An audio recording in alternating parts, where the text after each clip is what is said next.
Hare Krishna, Hare Krishna,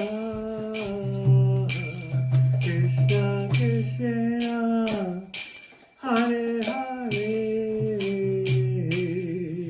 Hare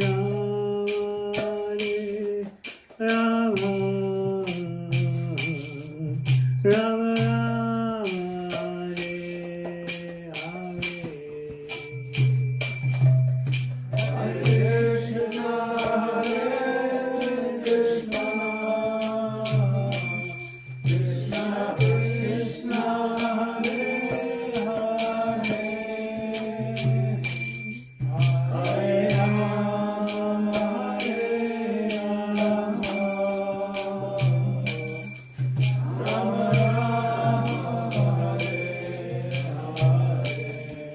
Hare Krishna, Hare Krishna, Krishna Krishna, Hare Hare, Hare Rama, Hare Rama, Rama Rama, Hare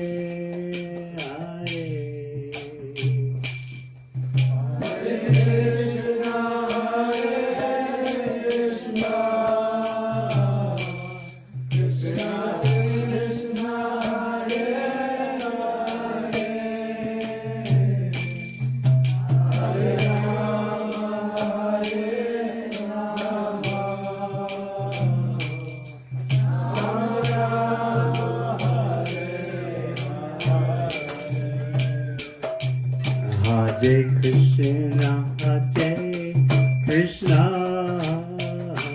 Krishna Krishna, Hare Hare, Hare Rama, Hare Rama, Rama Rama, Hare Hare.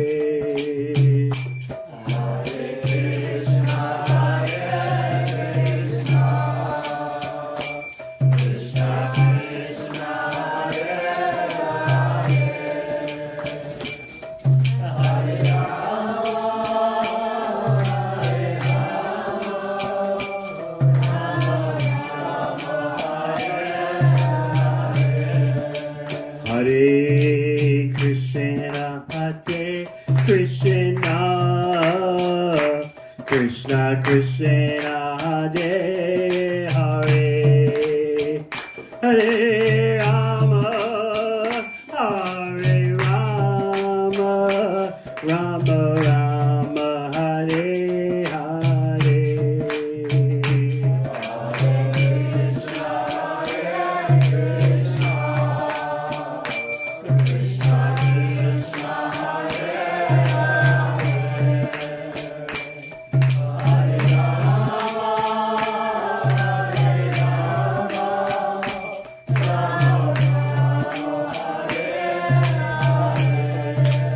Hare Krishna, Hare Krishna, Krishna Krishna, Hare Hare, Hare Rama, Hare Rama, Rama Rama, Hare Hare.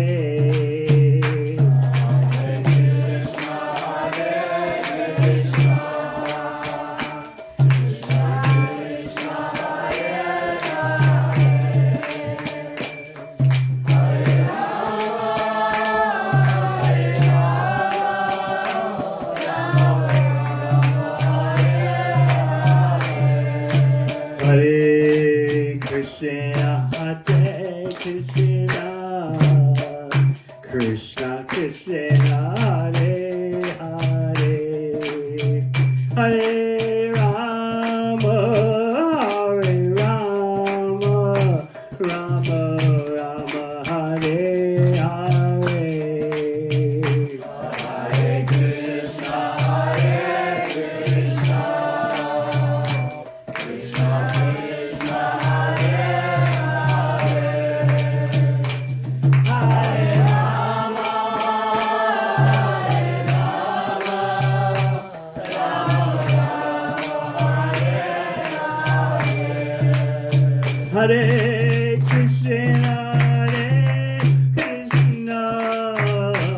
Krishna Krishna Hare Hare Hare Rama Hare Rama Rama Rama Hare Hare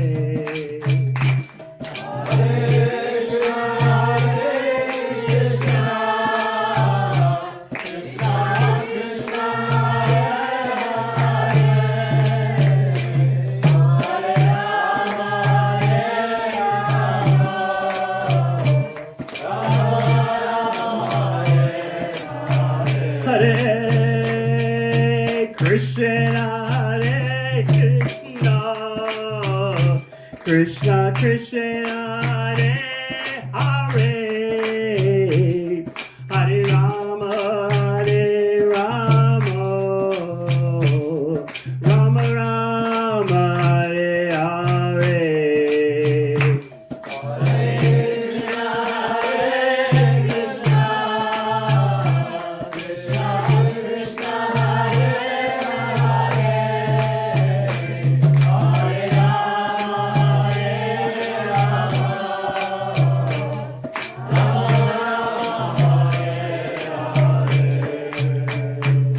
Jaya Radha Damodara, Radha Damodara, Radhe.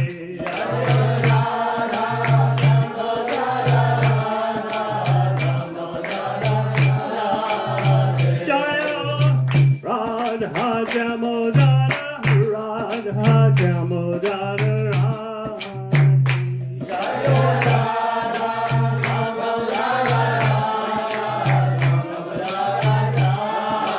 Jai Radha Damodara, Radha Damodara, Radhe.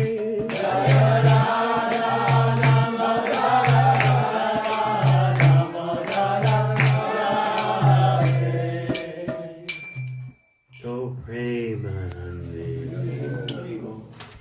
I thought to read and discuss today from Chaitanya Charitamrita, Madhya Lila, the two accounts of Lord Chaitanya Recording in progress.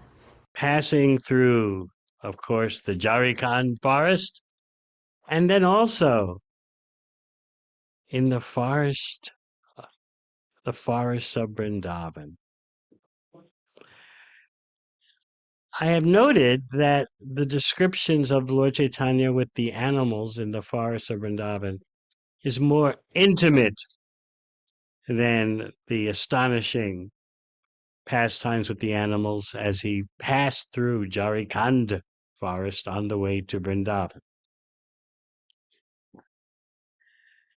Of course, Vrindavan is Vrindavan. And so we could expect that there would be more ecstasy. I like the way that Kaviraj Goswami describes that when Mahaprabhu is in Puri, he's in ecstasy. When he's on the road to Mathura, that ecstasy is 10 times more. When he's in Mathura itself, the ecstasy is 100 times more. And then when he's roaming in the forests of Vrindavan, the ecstasy is thousands of times more. So how much ecstasy is ecstasy? And Kaviraj Goswami explains that when Mahaprabhu is elsewhere, just the idea of Vrindavan in his mind puts him in ecstasy. What to speak of when he's actually in Vrindavan? It's so wonderful to approach Radha Krishna and Sri Vrindavan Dham through the mercy of Sri Chaitanya Mahaprabhu. And as we explained the other night, that's the royal road. That's the way that such attainment can happen.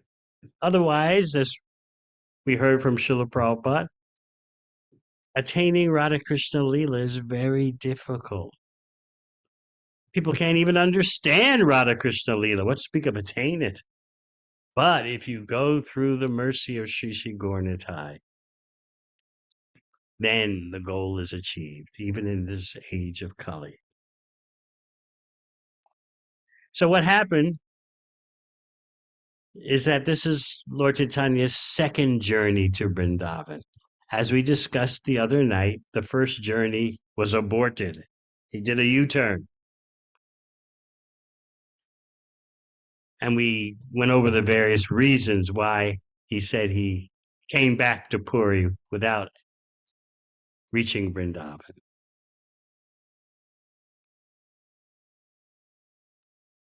Once again, he has left for Vrindavan with the blessings of the devotees. They simply asked him to wait until the rainy season is over. Who travels during the rainy seasons? The roads are not fit for traveling. They didn't try to impede him or trick him, lovingly trick him like Ramananda Roy and Sarvabhauma Bhattacharya did on the first attempt to go to Vrindavan.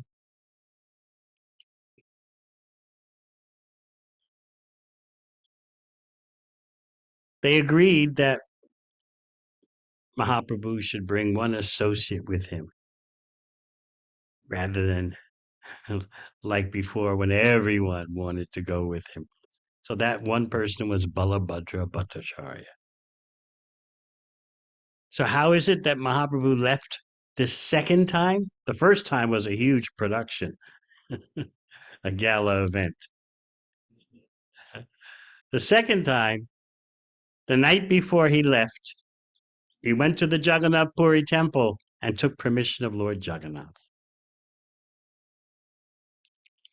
And then he got up early before everyone else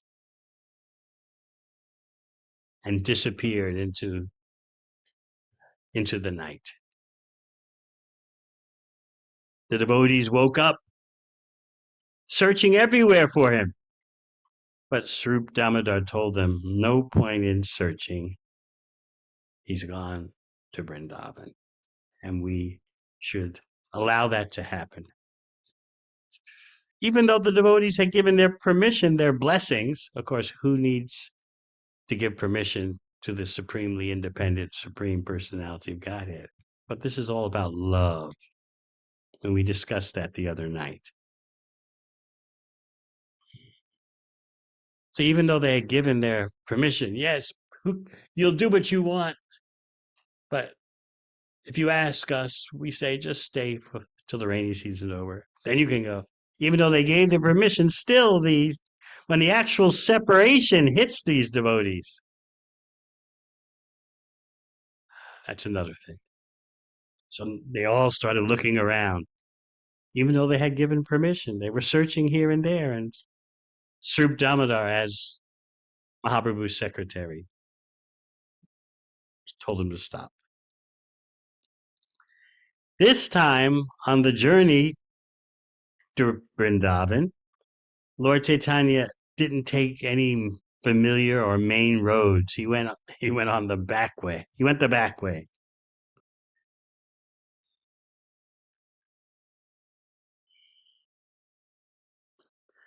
He didn't want to incur the risk of crowds as what happened the last time. So this is why he's heading through the Jharikand forest. He's taking the back road, so to speak, not the main thoroughfare. So let's meditate on the description of Sri Chaitanya Mahaprabhu passing through this solitary forest. How do we know that something special is happening? First of all, as he's chanting, the tigers and elephants give way.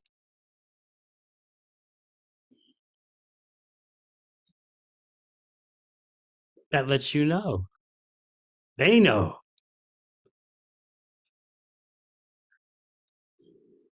And so they adjust themselves.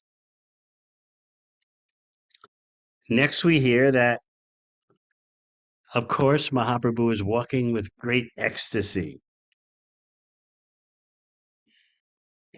Animals are surrounding him. What kind of animals? Packs of tigers, elephants, rhinoceroses, and boars. And Mahaprabhu just passes through them. But as you know, things are going to get even more intense. Meanwhile, what's happening with Mahaprabhu's associate, Balabhadra Bhattacharya, his personal servant? He was afraid. Packs of rhinoceroses, boars, and tigers. But Kaviraj Goswami explains that by the influence of Mahaprabhu, all the animals stood to one side. They let Mahaprabhu and Balabhadra Bhattacharya pass without any incident. Specifically, a tiger was lying directly on the path. And Mahaprabhu is walking, absorbed in ecstatic love. And he happens to what? While walking, he happens to touch the tiger with his foot. And then commands the tiger, Bolo Krishna, chant Hare Krishna. The tiger immediately jumps up and begins to dance. Something to see, a tiger jumping up and dancing, chanting Hare Krishna.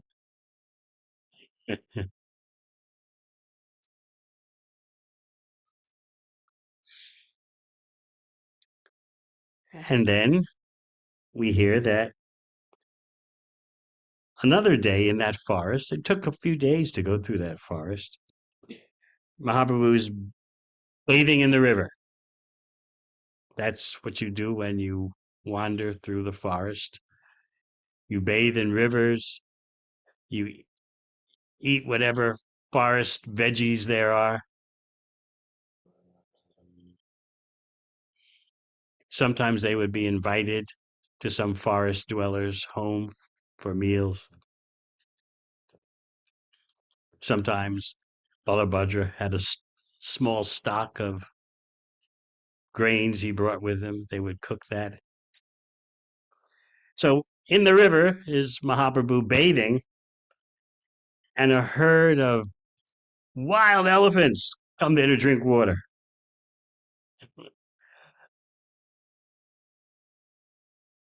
These elephants are described as being maddened.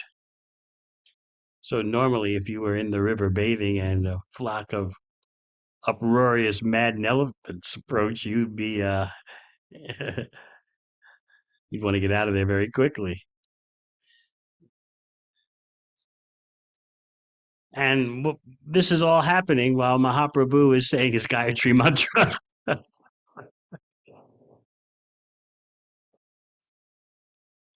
And so the elephants approach him. Remember, these are maddened elephants. And what does Mahaprabhu do? He splashes some water on them and says, Bolo Krishna! Chant Hare Krishna.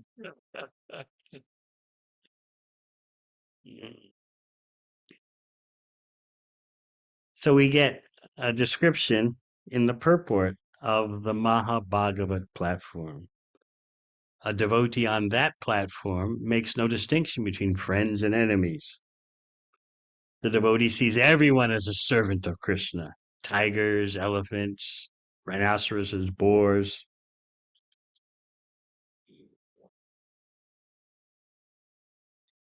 What's the Mahabhagavat thinking? Krishna's in everyone's heart. Krishna's within the heart of the tiger, the boar, the rhinoceros. Krishna's telling these animals, here's a Mahabhagavat. Please don't disturb him. Sarvasya chaham hridi sannivishto matasmritir jnanamapoanam cha. In Bhagavad Gita, Krishna says, I'm seated in everyone's heart, all living entities. That doesn't mean simply humans. I'm there in the core of all living entities. And from me comes the knowledge, remembrance, and forgetfulness. So the Mahabhagavata knows that Krishna is dictating in the heart of these wild creatures.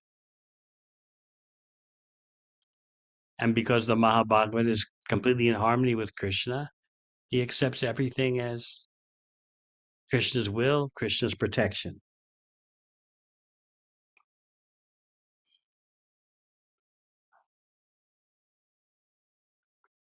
Just like Haridas Thakur inhabiting a cave in which there happened to be a snake.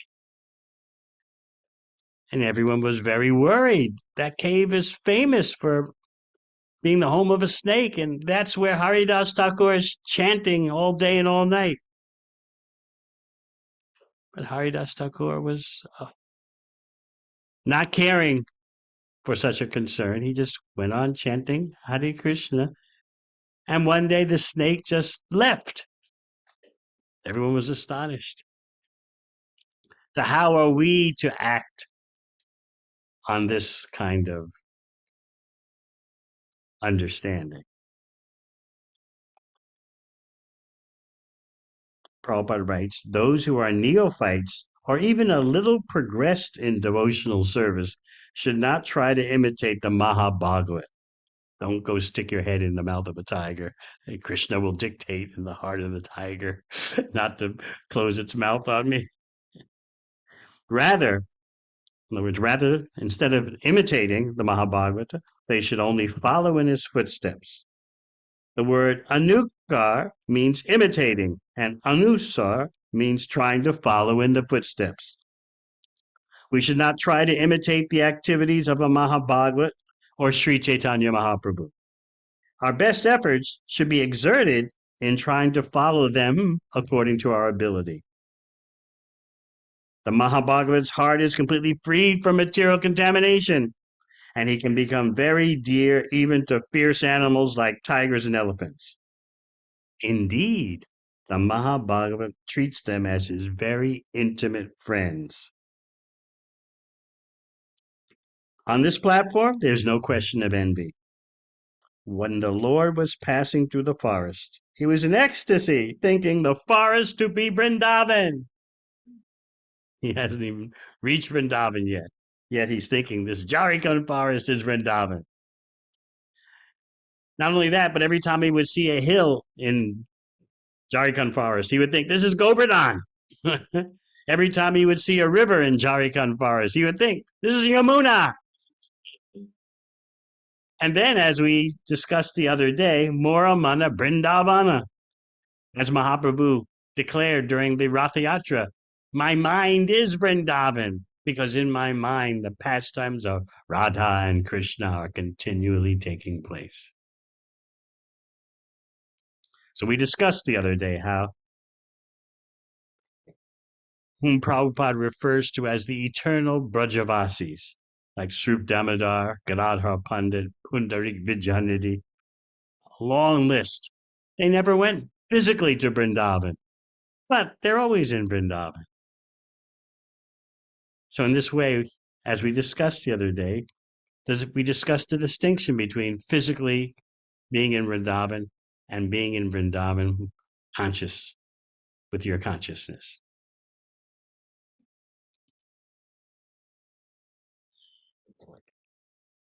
So Mahaprabhu is in the river.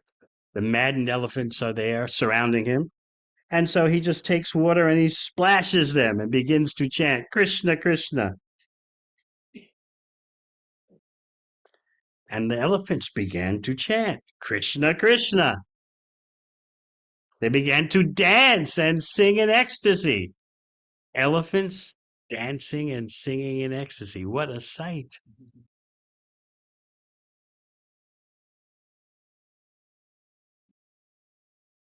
Parameswari Devi, do they still have jungles in Vietnam or it's all destroyed by the war?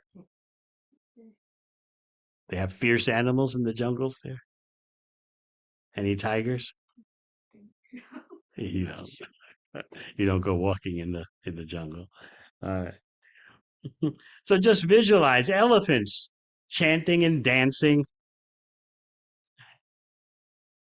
What else? Some of the elephants fell to the ground and some screamed in ecstasy. Did anyone scream like an elephant in ecstasy? Kalasur?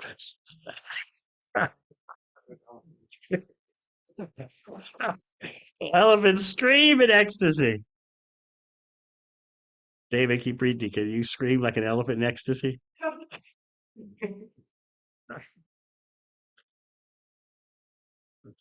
Now you can just imagine Balabhadra Bhattacharya, Mahaprabhu's personal assistant, watching all this.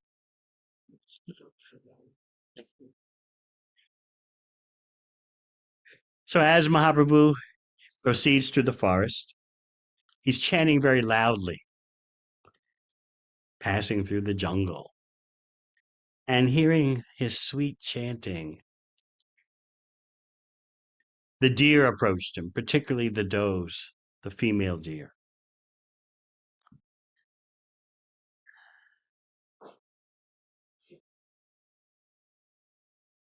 They were surrounding him on both sides, and Mahaprabhu patted them, but not simply patting them, he recited a verse from Srimad Bhagavatam, which we'll discuss a little bit.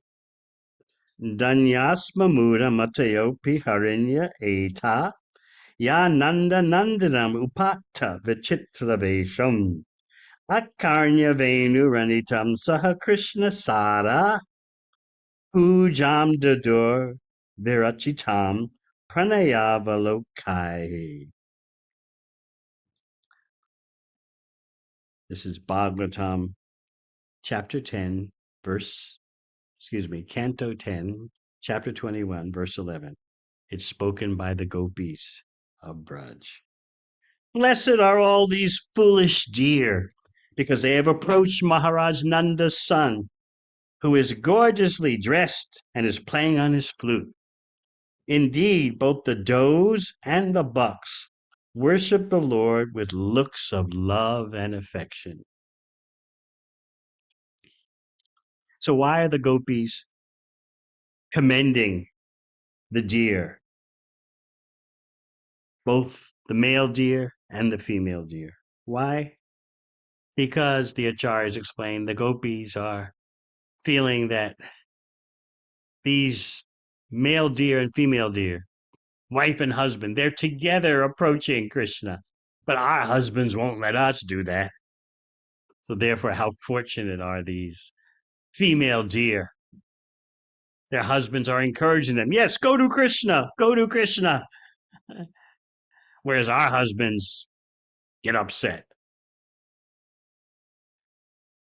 Of course, that being upset of the gopis' husbands is all staged by Yogamaya to add flavor to Krishna's pastimes.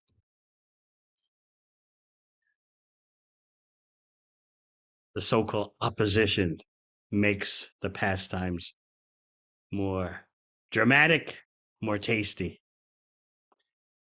So that's why the gopis are commending the deer, especially the female deer, the does. How blessed they are, how fortunate they are. They can surround Krishna with their husbands, and their husbands are encouraging. Our husbands aren't like that. So this is the verse that Mahaprabhu recited as the male and female deer surrounded him.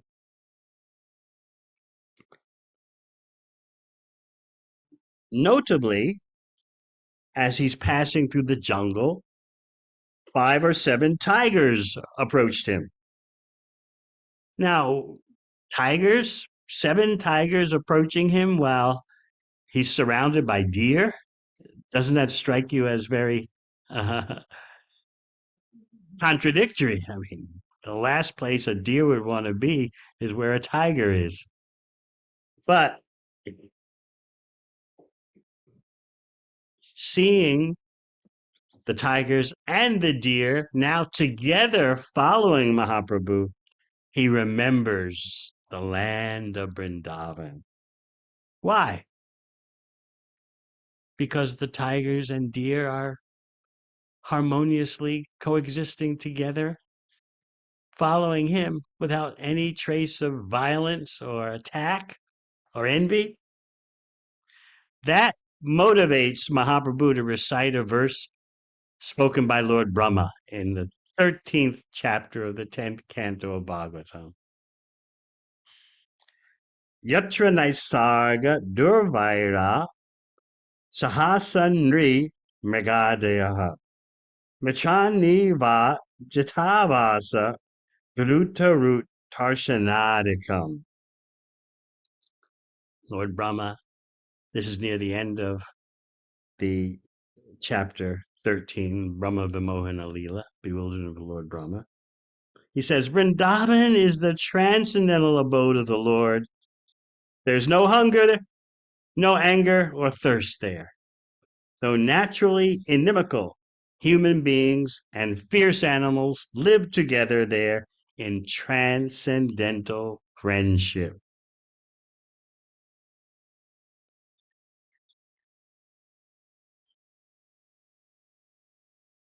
So this is Lord Brahma appreciating the transcendental opulence of Vrindavan, where humans and animals who would seem to be always inimical, dangerous for one another, they live together in transcendental friendship. What's a salient proof, a very important proof of that coexistence, blissful coexistence, is Krishna as Makanchora, the butter thief. He's always feeding butter to the monkeys. Devotee care.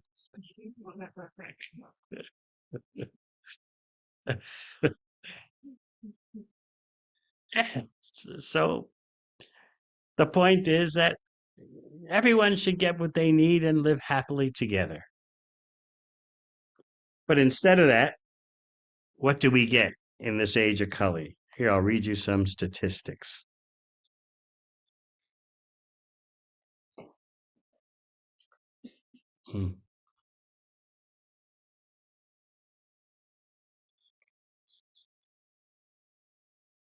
Of the horrors of Kali Yuga.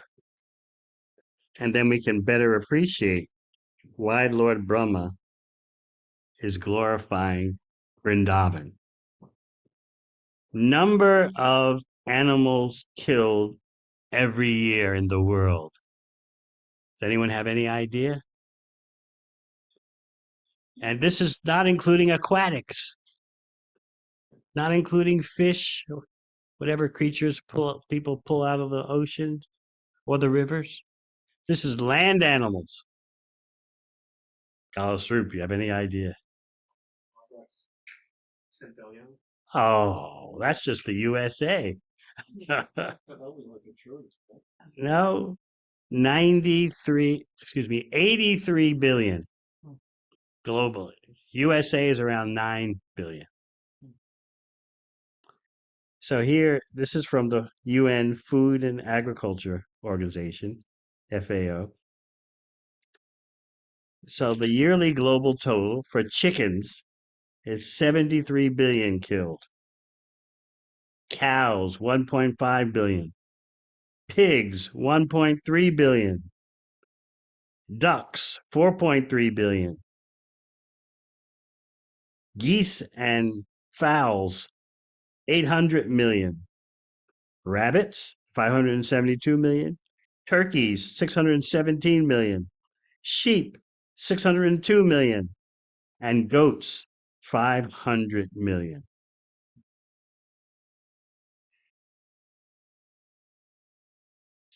And the biggest slaughter of animals is China. You may have seen photos of these skyscraper pig residences, 26 stories tall, where pigs are crammed together, bred and raised for slaughter, hacked in together in such atrocious circumstances. 26 stories high, these piggeries are.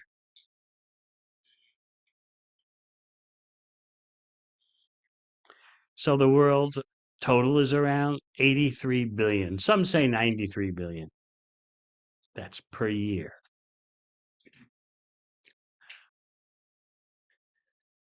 And the USA is around 9 or 10 billion for all the creatures it slaughters. I may have told you before one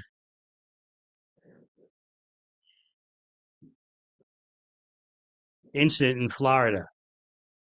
Someone who lived on the third floor of a building was on their terrace, and the person had taken a pet dog and was hanging the pet dog over the railing of the terrace like he was going to drop the dog. And the dog, poor dog, was freaking out to the max. And all the neighbors watching were horrified. They called the police, and the police, by the time they came, that person on the terrace had gone somewhere else. So the police did a whole dragnet of the whole neighborhood. So you say, okay, well and good. But how many chickens are killed every day in the USA hanging upside down from a conveyor belt? No one objects. But speak of how many cows are killed, calves are killed directly after being born. So, yes, whoever was treating a dog like that should be punished. But what about the cruelty performed on all these other creatures, especially cows? You'd be shocked to know how many persons so concerned about the ecological situation, climate disaster, they still can't see their way to stopping their meat eating.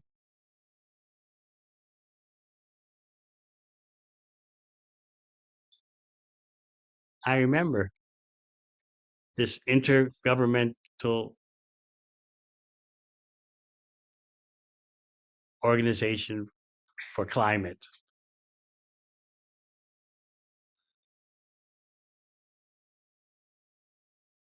which was producing reports every few years and recommendations about what to do about climate change. Intergovernmental Planet on Climate.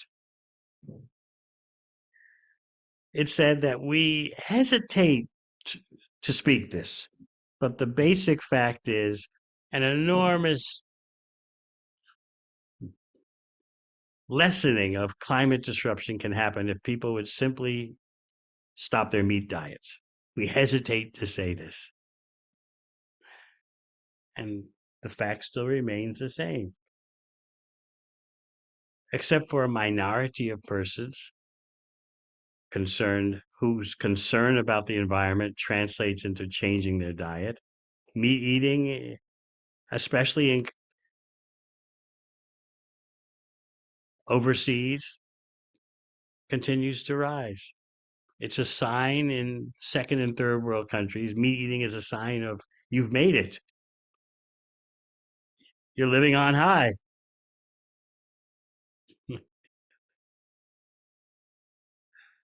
As they say in the rural areas of the USA, you're living high on the hog.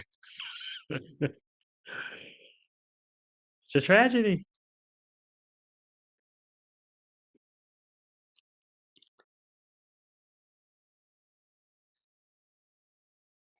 I don't think they'll hear this, so I'll say it.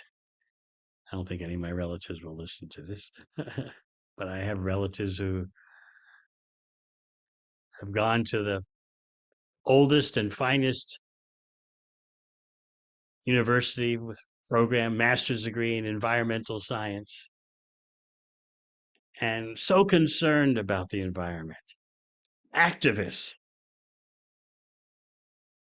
taking non nonprofit jobs in the city for pushing on urban agriculture and changing whole neighborhoods to solar heating and solar lighting and forsaking the corporate world for being activists activist on the ground.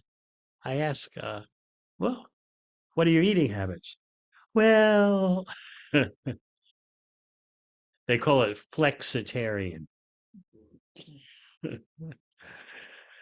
Sometimes you may not eat meat, other times you will.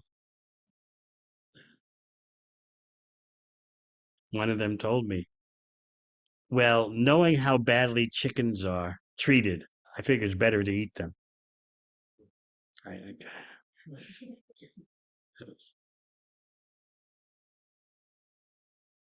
I guess the person meant better to kill them and eat them right away than let them live a life of pain. That's the solution.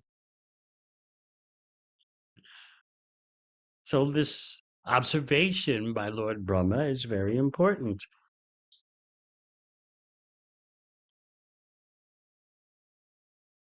He's glorifying Vrindavan. He's seen how Krishna treats the cowherd boys, how Krishna treats the cows. In fact, he's seen how Krishna becomes the cows, becomes the cowherd boys to cover over Brahma's chicanery, his mischief.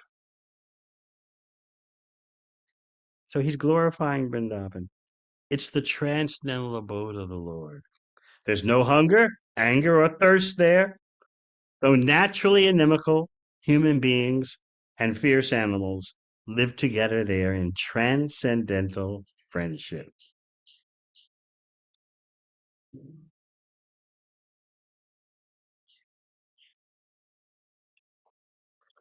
So you remember, the tigers and deers are together following Mahaprabhu through the jungle. So when he says, chant Krishna, Krishna, the tigers and deers together chant Krishna, Krishna and begin to dance. So Balabhadra Bhattacharya is watching all this and he's shocked. You would be shocked also to see tigers and deer dancing and jumping together. But it doesn't stop there. What more? Not only did the tigers and deers jump and dance together, but they began to embrace one another. And touching mouths, they began to kiss.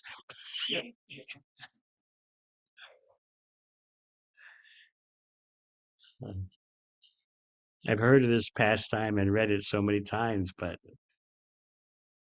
never ceases to amaze me. And each time reading it and reciting it, it's ever fresh. And I can see it more and more vividly. The tigers and deers jumping, dancing, touching mouths, kissing. Krishna, Krishna.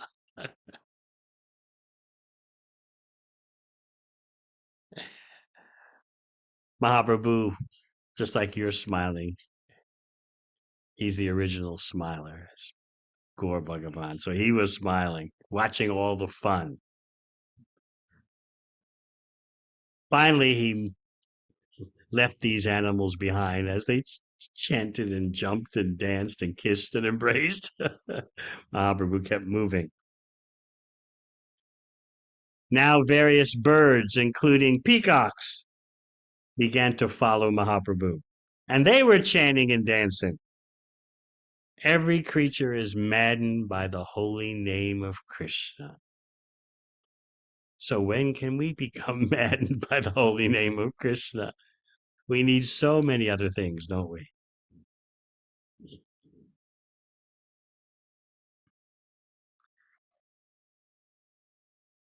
But we're not through yet. Now it's time for the trees and the creepers. When Mahaprabhu loudly chants, Haribol, the trees and creepers become jubilant to hear his chanting. So in the purport, Prabhupada explains to us that Mahaprabhu once asked Haridas, how will the non-moving creatures benefit from the Harinam Sankirtan? They're immobile living entities, trees and plants. and Haridas Thakur explained that by the loud chanting of the Hare Krishna mantra, even the non-moving entities will benefit spiritually. And he explained that if you listen carefully while there's loud kirtan going on, you can hear what seems to be an echo, and that's the kirtan of the non-moving entities. We'll have to try to hear that next time Ekavir Prabhu leads kirtan. We'll try to hear the echo of the non-moving living entities. Of course, that's the chanting of Mahaprabhu. At least we can chant with enough potency that human beings will respond.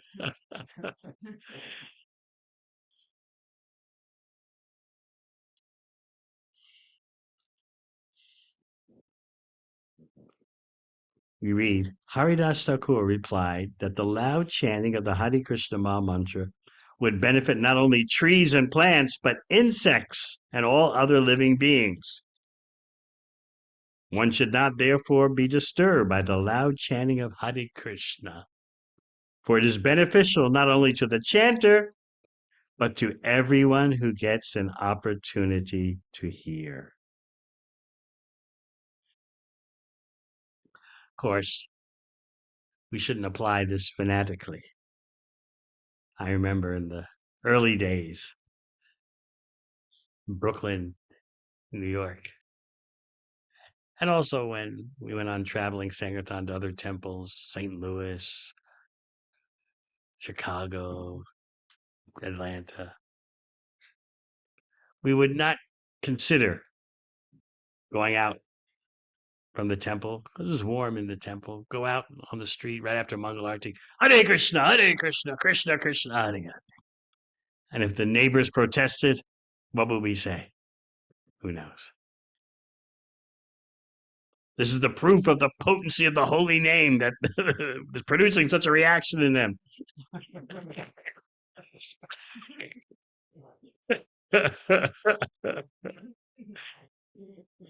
Those are the days. Not only would we chant loudly, walking up and down the street around the temple, waking up the neighbors, but we'd also liberate their flowers for Krishna. Everything belongs to Krishna.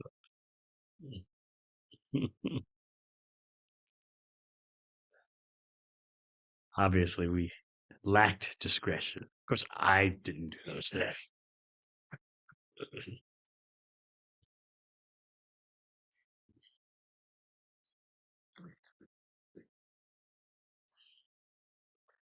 So, in summary, all the living entities in the forest of Jharkhand, whether moving or non-moving, became maddened by hearing the holy name of Krishna vibrated by Sri Chaitanya Mahaprabhu.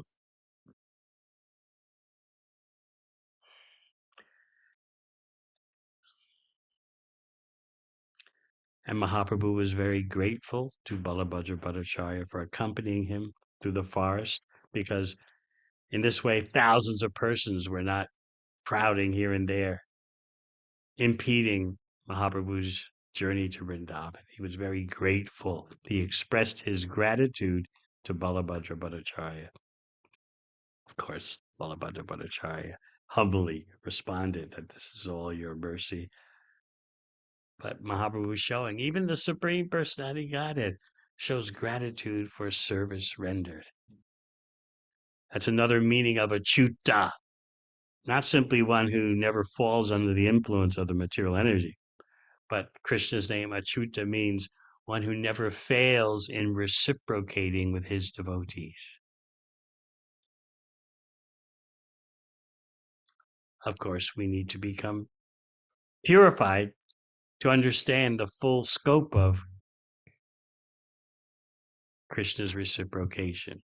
Just like a little child doesn't know what the parents are doing for him or her.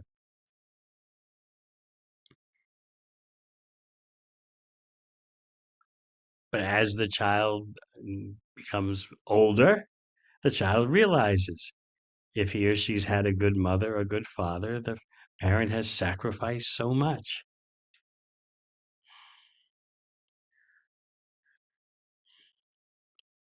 Those of you thinking to become parents often hear the mantra, life will never be the same.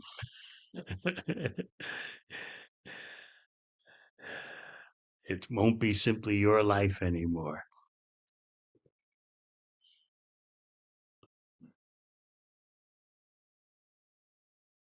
So therefore the child, as he or she matures, realizes with gratitude. So Mahaprabhu, as a Supreme Personality Godhead, Gaur Bhagavan, he's expressing gratitude to Balabhadra Bhattacharya. Thank you for all you've done for me. You've made my trip through the jungle so uneventful, so smooth, so delightful.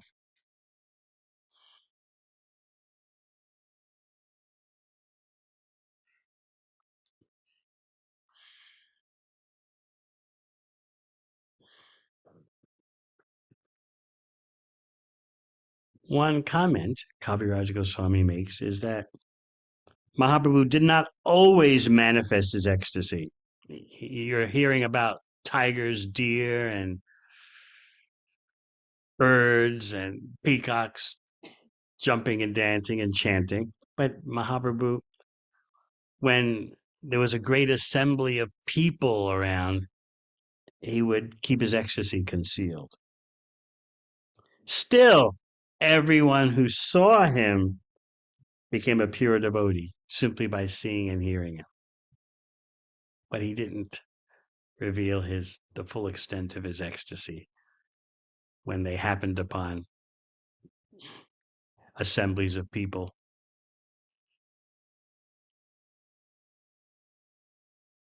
At the same time, amongst the creatures of the forest, they all chanted and jumped in ecstasy.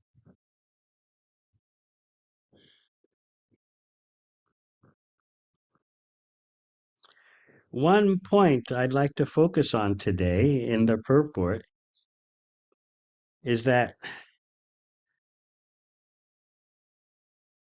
Chaitanya Mahaprabhu appeared 500 years ago, but it cannot be said that now the potency of the Hare Krishna Mahamantra is less than it was in his presence. By hearing Sri Chaitanya Mahaprabhu through the Parampara system, one can be purified. Therefore, in this verse, it is said, Tatapi Tanra Darshana Shravana Prabhave. It is not that everyone is able to see Krishna or Sri Krishna Chaitanya Mahaprabhu physically. But if one hears about him through books like Chaitanya Charitamrita and through the Parampara system of pure Vaishnavas, there's no difficulty in becoming a pure Vaishnava, free from mundane desires and personal motivations. So that's something, as I said, for us to think about.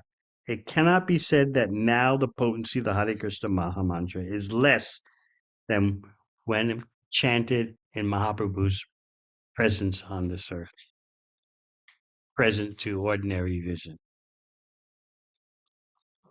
The power of the parampara is that by hearing Chaitanya Mahaprabhu through parampara, someone can become purified and become a pure devotee.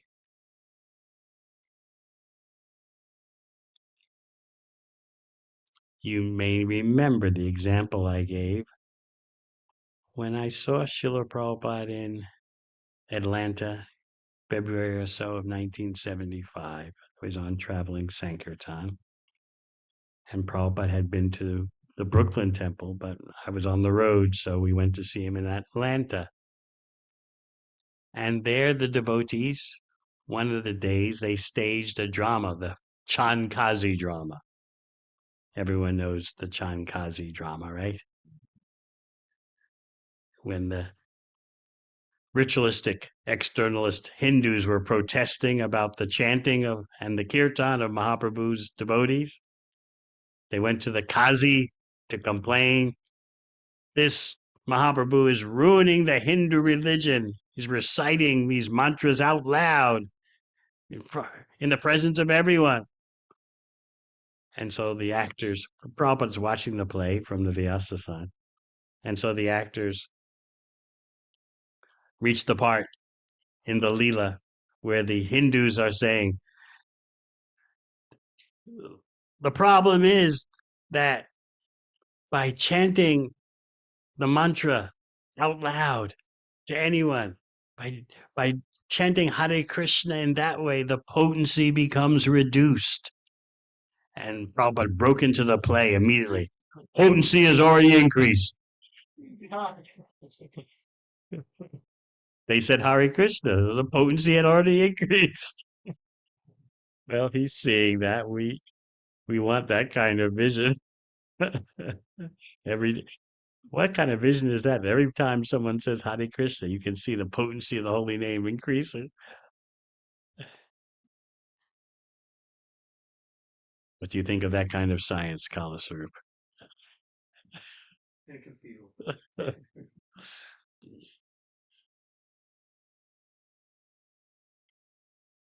Although Sri Chaitanya Mahaprabhu is not physically present now, simply by chanting his holy name, Sri Krishna Chaitanya, Prabhu Nityananda, Sri Advaita Gadadhara, Sri Vasadi Gaura Bhakta Vrinda, people throughout the world are becoming devotees.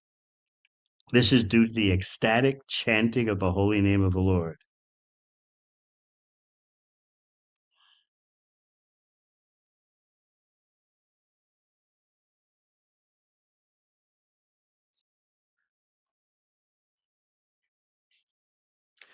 So we already talked about how every time Mahaprabhu in the Jharkhand forest would see a hill, he'd think, this is Govardhan. You'd see a river, this is Yamuna River.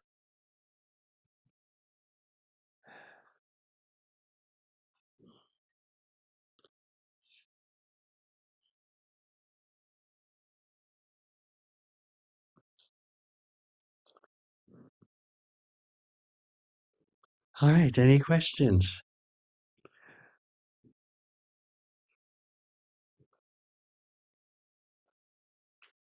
Yes.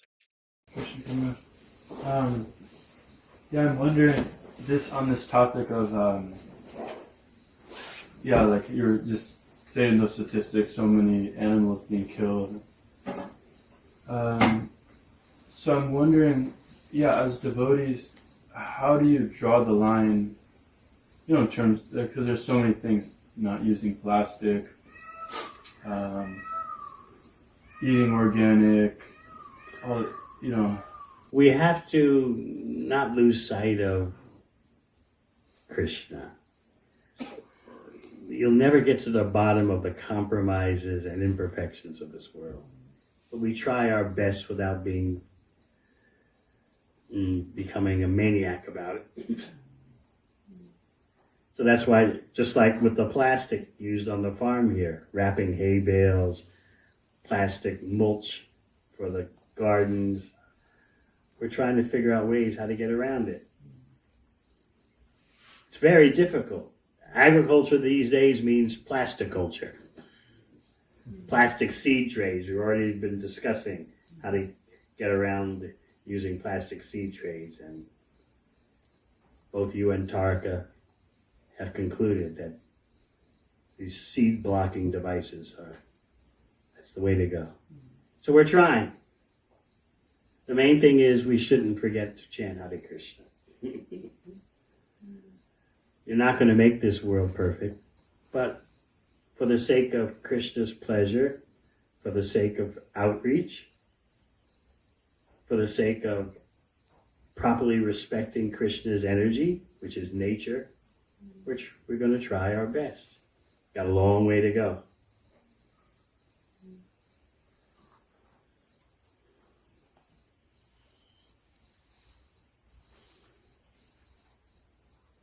Especially with plastic, it's becoming such a known offender. Everyone's becoming quite militant about it. Even nations are passing laws now against single-use plastic. I think they're doing that in New Zealand. It's become one of those single-shot solutions. We'll do this and everything will be all right, or we'll feel better about ourselves when we do this. The comprehensive solution is to become Krishna conscious.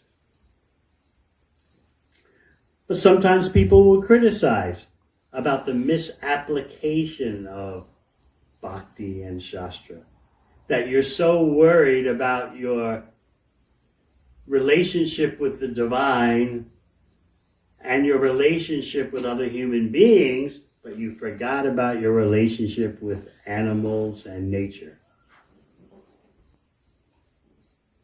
They can criticize like that. But here we have at Gita Nagari land, cows, and Krishna, and devotees. All of them should be taken care of.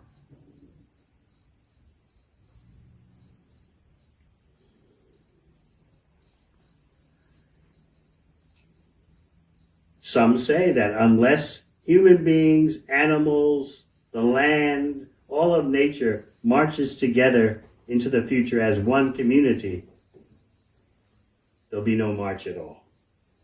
The future is very bleak.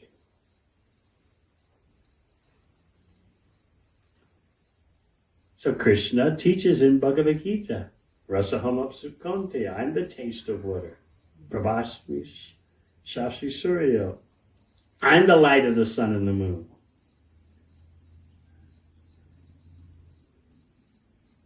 But Krishna gets to the root of the situation by saying that everything is his energy and should be offered to him in yajna. Gratitude.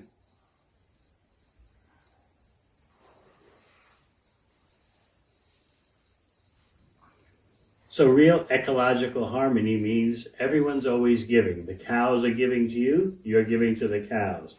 The earth is giving to you, you're giving to the earth. All in glorification of Krishna, all for Krishna's pleasure. Everyone's always giving. That's the Vrindavana attitude. Giving to the devotees, of course. Giving to the land. Not that you just extract from the land. Just like human beings today are more accurately referred to as flesh-covered devices for extracting fossil fuels. It's a more accurate description. So environmentalists will rightly point out that human beings for so long have been so feverishly extracting everything with no concern for the future.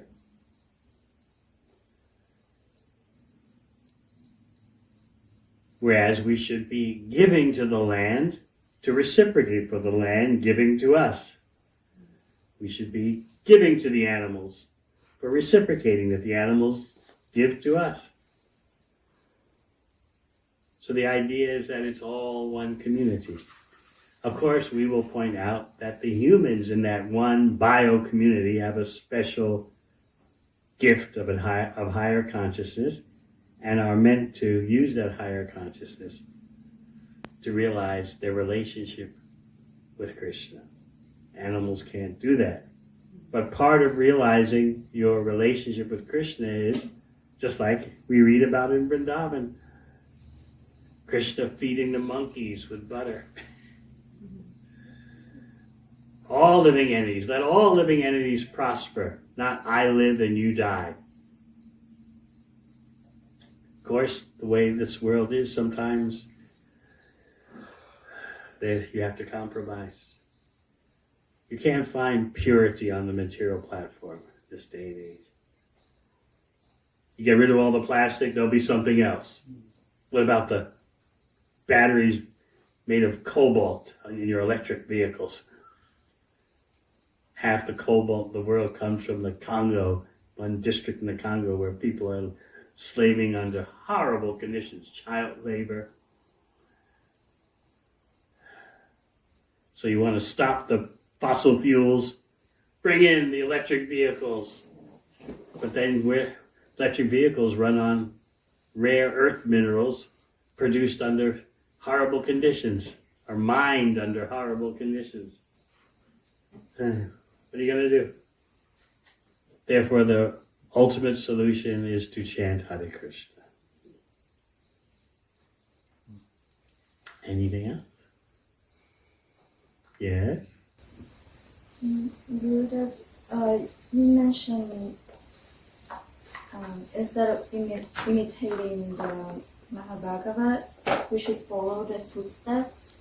So what does it mean to follow the footsteps? Follow their instructions. Don't go out into the forest embracing tigers. Who was that devotee of Mahaprabhu who had slapped tigers on the cheek?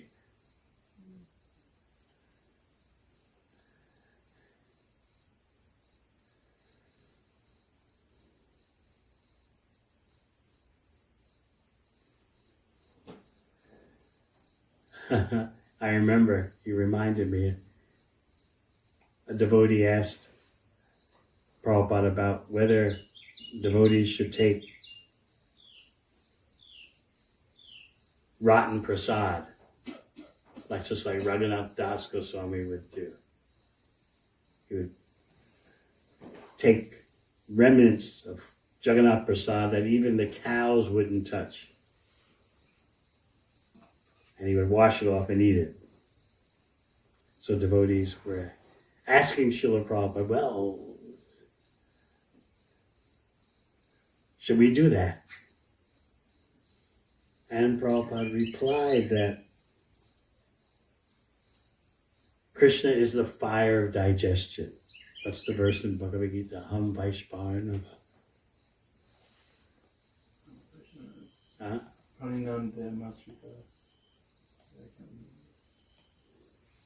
I am the fire of digestion. So Srila Prabhupada explained that Krishna as a fire of digestion in the pure devotee can digest anything, but unless you're a pure devotee, he may not agree to digest when you're eating rotten food. So that's an example of not imitating.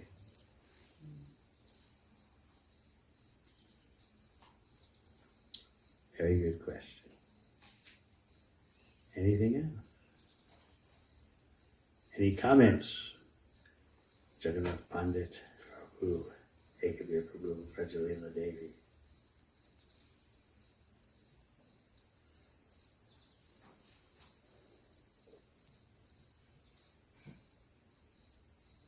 So there's a lot of controversy right now about just chanting Hare Krishna. In terms of, no, I mean, everyone knows we need to chant Hare Krishna. However, I was just reflecting on how you've given your life to chanting Hare Krishna Maharaj. At the same time, you are very informative about what's going on in the world. And you take time to really explore that. You take time to research it. You're vested in it. And so in some ways you can be called an activist as you chant Hare Krishna. So there is a controversy that devotees may not always understand how to chant Hare Krishna and utilize their talents in service to Krishna. They need guidance.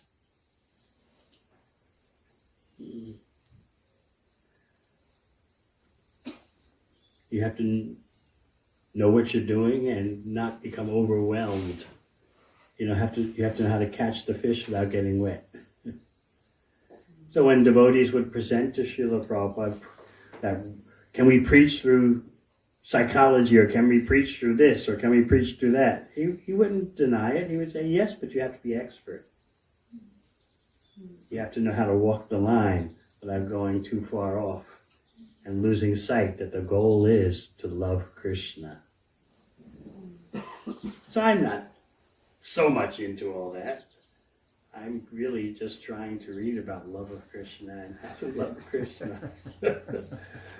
But this other stuff, it kind of comes to me easy. I'm not over-endeavoring, so to speak. I'm not straining. It's stuff I read the New York Times maybe I have a program every other day, no, 3 times a week, no more than a half hour, looking for things like that you mentioned. That's not much, hour and a half a week. Not every day. I can't take it every day.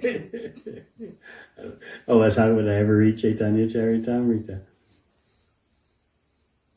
So you have to know how to use these things in Krishna service, and that takes guidance. Otherwise, yes, it's true, devotees can just go too far off into the mundane problems and mundane solutions and lose sight of presenting that Krishna is the Supreme Personality Godhead. You may not do that immediately, but sooner or later you have to do that. So often devotees may argue about so-called direct or indirect preaching. I say do both for fun and profit. Why make this false dichotomy, Do both. So at least that's my approach. On Monday I may be indirect and Tuesday I'm direct. At some point you've got to deliver the goods. Whether you do that immediately, some are all for that. Just straight away tell them, Sarvadhamam Brajata, Vamikam Sharanam Braja. Others say, well, no, maybe 1 year later. I don't get into these controversies, as we say down under. Not controversy, but controversies. I don't get into it. It drains your energies, and just do something. Just get going.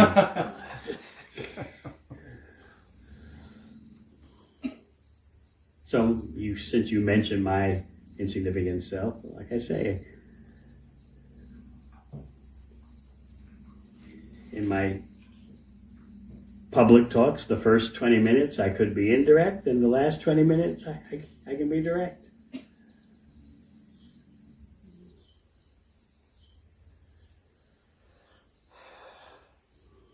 I don't think it's productive to criticize anyone who's trying to do some kind of outreach.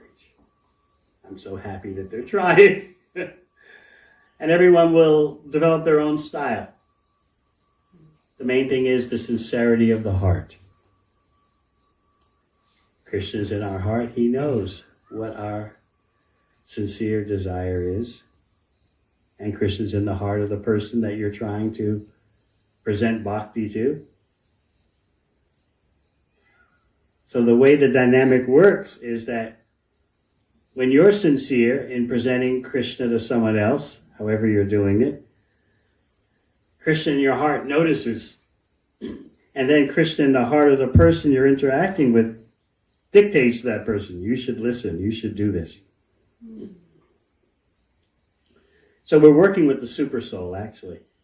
And a main mistake of devotees could be that they forget that they're working in partnership with the super soul. Book distributors know this well, that you approach someone, you think this person would never take a book, and the person shocks you by being so receptive. And then you walk up to someone who you're sure, oh, this person looks so receptive, and the person's totally not interested.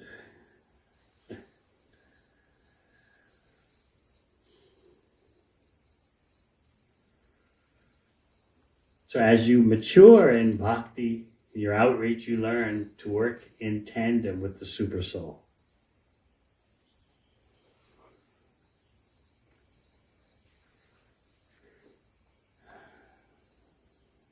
And that's when your outreach starts to become even more exciting.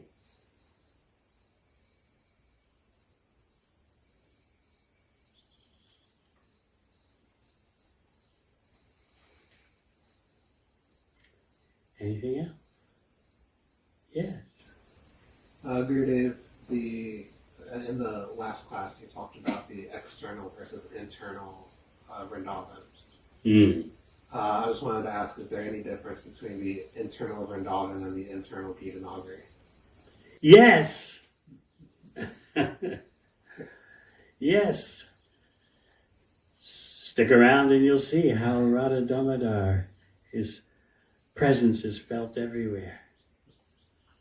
This is Radha Damodar's property. I've seen sometimes people come here so enthusiastic to stay here, and then mysteriously they go. Other persons come here and you think that person will never stay here. And they stick. They stick it out. I've seen that. It's not in every case that the deities are personally involved. But as Jananivas, my godbrother Prabhu, once told me, he's the one who Prabhupada instructed to train up all the pujaris in the world. He said, the deities have their people.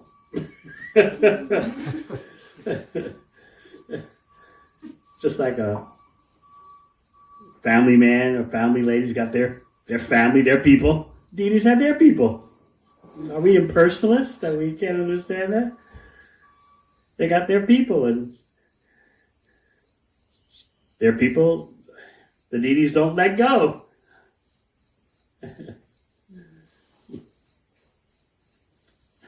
I have one disciple,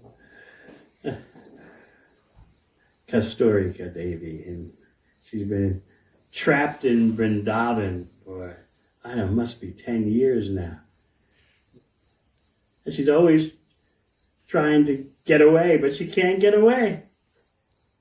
So my god sister Devi Shakti Davies commented that everyone is trying to get into Vrindavan, and here she's trying to get away. And she can't get away.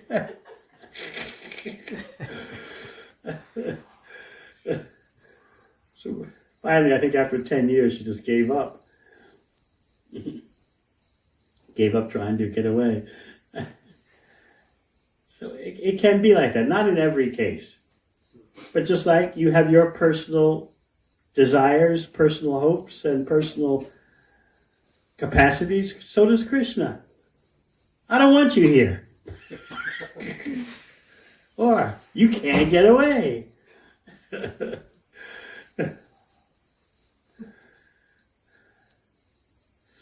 It's very, very subtle.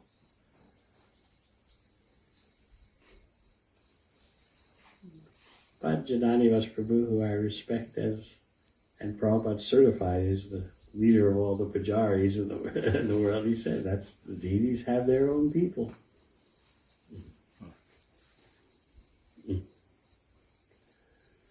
I have another question. Mm-hmm. I listened to some of the tape, your class yesterday, and you mentioned at least 3 or 4 times, maybe 3 times, about permission. You were emphasizing that. Oh, You yeah. emphasized it again today. Mm. So, what do you, I understand what you meant in relationship to the pastime. However, what do you mean practically? We should seek the blessings of the deities and the Vaishnavas as much as possible. Blessings. Blessings. How is that different from permission? It's a very cultured and refined point. Mahaprabhu, he's the Supreme Personality of Godhead, yet he's asking permission. All the devotees know that he can do whatever he wants, but there's a bond of love. That's the bond of love. Yeah. We're such ruffians, you know. We don't. It's hard for us to understand this point. I'm going to do what I damn feel like doing. What's it to you? It's my business. Get the hell out of my life. I want to go to Vrindavan, I just take off and go to Vrindavan. Yeah. But here Mahaprabhu is asking permission of the devotees. He's asking permission of Lord Jagannath. The Supreme Personality of Godhead is asking permission of the Supreme Personality of Godhead. Can I go to Vrindavan? And the devotees, as you might have heard me explain, they schemed. Prachapuruja was so unhappy. I've heard he's leaving. He wants to go somewhere. Ramananda Roy, Sarvabhauma Bhattacharya, do something. So they invented various impediments. Oh, wait till Rath Yatra. Oh, wait till Dol Yatra. Oh, rainy season. This went on for 2 whole years. Finally, Mahaprabhu said, please. I would really like to go. And in fact, my desire to visit Vrindavan has simply increased. In spite of all these impediments. So the devotees felt a little embarrassed that they had. But you see, it's all out of love. And I was making the point that they were fearing the separation. They were fearing they couldn't handle it. Some of them, when Mahaprabhu left that first time in his attempt to go to Vrindavan, like Gadadhar Pandit, eventually when Mahaprabhu said, don't go any further with me, go back to Puri, Gadadhar Pandit collapses unconscious on the ground.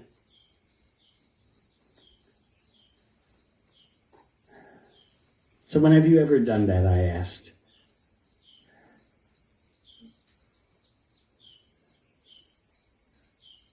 Someone is leaving and you collapse on the ground. That's the intense feeling of separation felt by these devotees. So you can't materially judge them for impeding Mahaprabhu's attempt to go to Vrindavan. It was all out of love, and he knew it.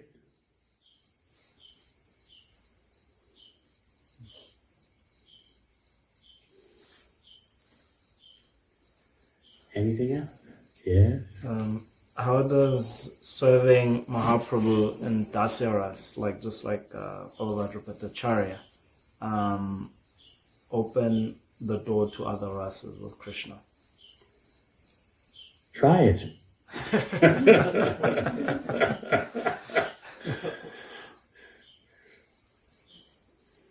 Sri Krishna Chaitanya, Radha Krishna Nahayanya. Lord Chaitanya is Radha Krishna combined.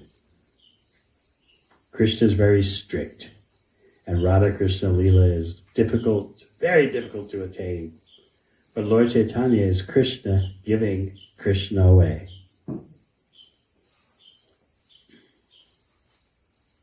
So what more do you need to know? Well, that was a question online. Yeah. Why is over here it says signed out? Well, I'm controlling it from here, but it's still logged on. All right, here, the engineer. So my last question, since we won't be able to be here tomorrow. Can we impede you? That's After Janmashtami, you can go.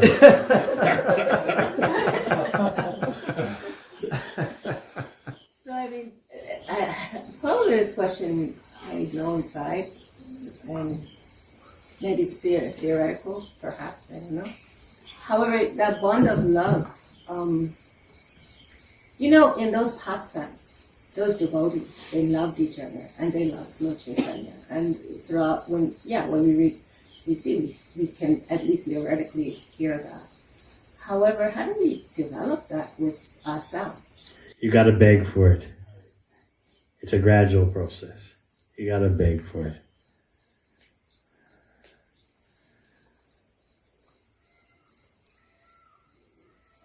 It's not a material skill, as I explained the other night.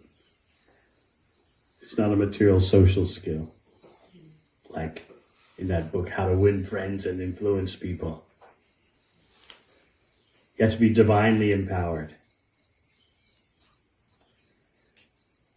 Mahaprabhu was so divinely empowered that he could have tigers and deer embracing, kissing, and jumping and dancing while chanting Hare Krishna. At least we can beg to be empowered enough to deal with human beings and especially to deal with devotees. We have to really want to do that. And it takes some tolerance, it takes some perseverance, humility, ability to tolerate misunderstandings. It's very painful to be misunderstood. Sometimes one has to swallow the soap and blow bubbles. That's what Trinadapi Sunichena means. Todoreva Sahishnuna. More tolerant than the tree, lower than the straw on the street. This is what was especially attractive about Rupa and Sanatan, as Mahaprabhu explains to the devotees upon his return from attempting to go to Vrindavan. He said, they're so materially qualified, yet they actually think themselves lower than a straw in the street. This attracts Krishna, and therefore Krishna will deliver them.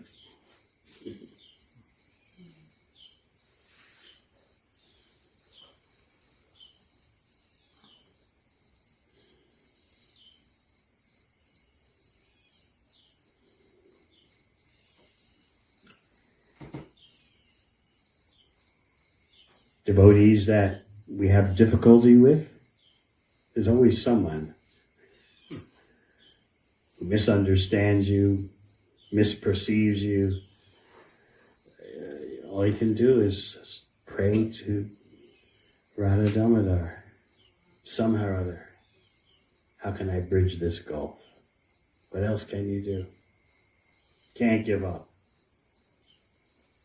You may even, that doesn't mean you have to put your head in the tiger's mouth, or that doesn't mean you have to be around someone who's denigrating you. You can keep your distance, but at the same time, you're always praying to Krishna. How can I some or other touch this devotee's heart?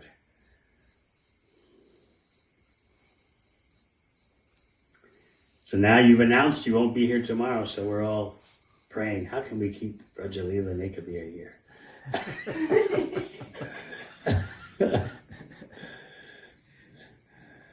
But we have Devaki Preeti coming and Jagannath Pandit coming, so we'll soldier through somehow. Maharaj, today is a very special day. It's actually the birthday of Jagannath Pandit Prabhu. And then also on Friday is another special day, the birthday of Rajalila. Well, it's Brajalila on Friday. Are you going to be here? Actually, we have on Fridays, we do like a 4-hour course online. Is that your way of saying you're not going to be here?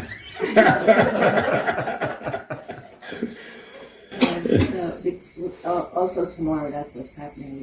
We have back and back classes. Thursday and Friday. Thursday and Friday. You just celebrated your birthday. That's right. It wasn't Brajalila, it was you. Yes, I remember. I sent you birthday greetings from wherever I was. When was that? That was July 26th. July 26th. Where was I? I was in New York.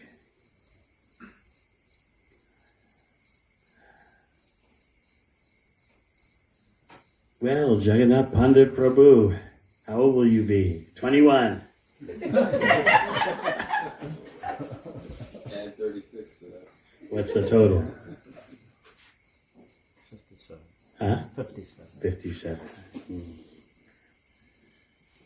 That's tomorrow?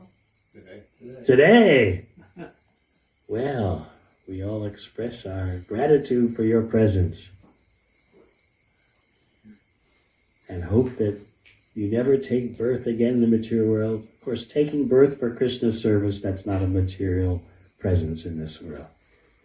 So if Krishna wants you to take birth again in this world for his pleasure, we'll accept that. But otherwise, don't do it.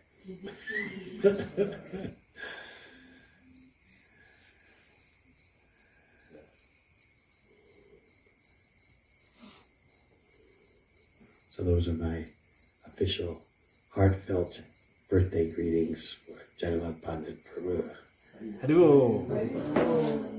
You all can offer your individual greetings to him upon the end of class today. If you want, you can sing this song for him, but I prefer the heartfelt expression. But after we end, you can go up and express your thanks for his presence.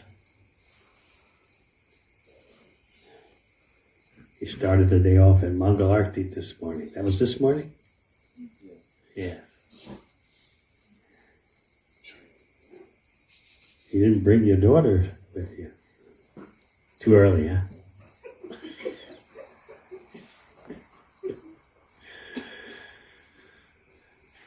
Anything else?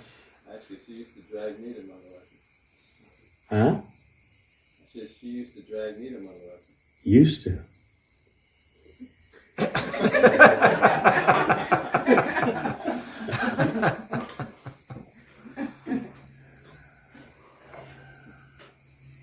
It'd be wonderful to see Devaki Priti first thing in the morning, at the rising of the sun.